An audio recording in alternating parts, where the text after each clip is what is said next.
mellitus. But before I talk about diabetes mellitus, I just want to talk about three things which I will call keywords here. The keyword is glucose, which is sugar, pancreas, and insulin. So what happens is that each time we eat food, if we eat sugar, for example, in medical terms we call it glucose, each time we eat that stuff, it's supposed to be taken into our body and used by our body for doing things like running. But before it goes into our body to be used by that, for that it needs a key which we call insulin. The insulin is necessary for sugar to go from the blood vessels, which are tube-like structures in our body, into the cells which makes up our body so that we can be able to do activities. That key is called insulin. And that insulin is produced by an organ which is called the pancreas. And the pancreas, you can see from this chart here, the pancreas is an organ which is located just below the liver on the right side of our stomach, and that's where it's produced. And that pancreas produces insulin being the key that is necessary for sugar to enter into our body cells so that we can be able to do our activities, right? So when we have got diabetes, then what happens is that there are two possibilities. It's either that key that we are using, which is insulin, is not enough, or the key is there but is not able to do its duty, and therefore that's what we call diabetes.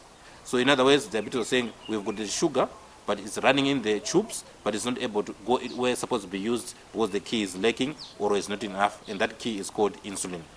And what are the signs and symptoms of diabetes? The signs and symptoms of diabetes include you've got a tendency of going to urinate a lot of times during the day and during the night, and you also drink a lot of water, and also you may lose weight, or you may have problems in terms of having a problem with the eyesight, or you just feel tired and weak, or you've got some quick infections on the body called skin infections, or you may get some complications like heart attack, like stroke, which can come as a result of the diabetes, right? And what are the causes and predisposing factors? As I said, there are two types of diabetes. There's one which starts from a young age when we are young. We call it type 1 diabetes. Usually that one is, as I have said before, is caused by lack of the key, which is insulin. And there's type 2 diabetes where probably the insulin, which is the key, is there but is not able to work properly.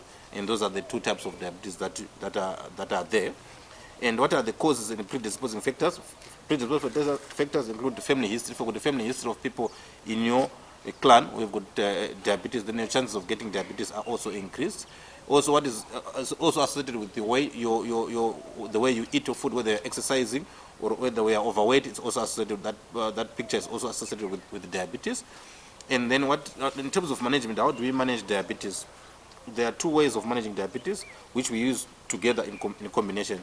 The first one is called lifestyle. In other words, we have to, as I've said before, that weight is involved in terms of contributing towards diabetes. So in other words, your lifestyle should make sure that you are eating right, and your weight is also up to date. In other words, you need to exercise to keep your weight up to date.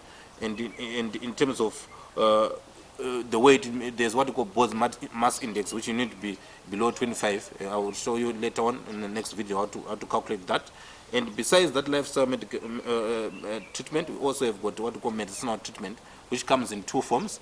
It can either be tablet or the insulin itself, which can be given.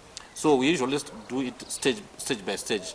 First, when someone comes, like if you're an elderly person, you come to our clinic, we usually start with giving you medicine, which that we give you tablets to make sure that your body is able to use the insulin and sugar effectively. If you fail on that medical treatment, which is the medicine, the tablet that we give, we upgrade you to the next level, which is using the insulin. But all this is used usually in combination with the lifestyle changes, which I've just talked about. That includes exercising and eating right and maintaining a good weight for height. And then what are the complications which happens when you have diabetes? Just for ease of remembrance, I will just say let's start from top to bottom. So from the head there, we've got eye complications. So diabetes can affect the eyes so that your vision can be affected. And then we go into the chest area. Diabetes can affect your heart, and you're going to get a heart attack, right? And still on the eyes, sorry about that. On the head and the eyes, it can also affect the brain, where it contributes and can cause a stroke. And then we skip the chest, as I have talked about it. Then we go to the stomach. It can affect the kidneys, and then we have got kidney disease as well. And then we go down into the legs. It can affect the nerves there and the blood vessels, affecting the bottom part of our body, so that you can have feet being affected, so that some people have had even their feet amputated because of that, and you can feel numbness in the feet and things like that. Those are some of the complications that you can find in terms of diabetes, right? And then in terms of management of diabetes, let me also clarify this, that diabetes usually does not, most of the time, it's a contribution of diseases that can lead to stroke and heart attack, as I've said. But other diseases that contribute towards they include the high blood pressure and also include increased cholesterol.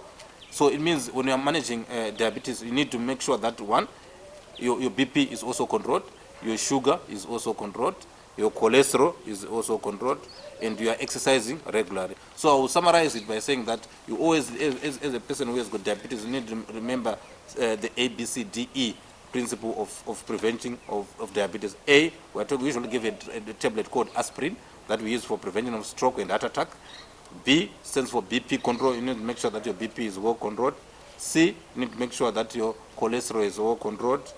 D, you need to make sure that your diabetes is also well controlled. And E, you need to exercise regularly. That way you're able to maintain a good body weight and able to control your sugar, diabetes, and plus also your high blood pressure. Thank you for the presentation.